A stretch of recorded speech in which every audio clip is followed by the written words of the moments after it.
দেরি, আজকে আর কাজ করব না, আজকে চলে যাব ছিপ ফেলতে। দেখো চলে এলাম ছিপ ফেলতে, কত বড় মাছ এসছে দেখো বন্ধুরা, এত বড় মাছটা এসছে। আমি তো খুবই খুশি হয়েছি, কেন আজ প্রথমবার ছিপ ফেলছিলাম। তো আমার কাকিমা জেঠিমারা ওরা ছিপ ফেলে, কিন্তু আমি একটু কাজে ব্যস্ত থাকি, তাই কিন্তু এইসব করতে সময় পাই না। আজকে একটু ইচ্ছে হলো, কাজ করব না, আজকে একটু ছিপ ফেলবো। তো চলে এলাম, দেখো কত বড় মাছ ধরেছি, এত বড় মাছটা ধরেছি, ওকে আর কষ্ট দেবো না, তাই ছেড়ে দেবো ভাবলাম।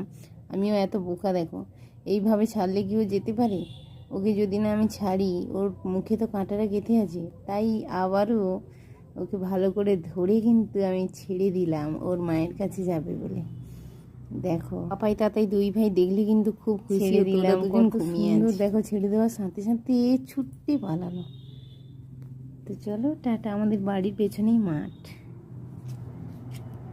থেকে এসে দেখি ওর দুই ভাই কিন্তু ঘুম থেকে উঠে পড়েছে, তাই ঝটপট করে চলে এলাম ফল নিয়ে। কেন কি প্রতিটা বাচ্চা ঘুম থেকে উঠলে কিন্তু ওদের একটা বায়না থাকে, কোনো কিছু দিতে হয়।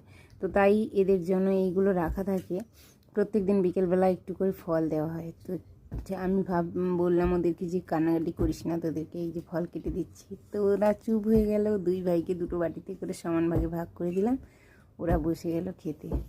তো চলো, শুভ বিকেল সবাইকে, টাটা।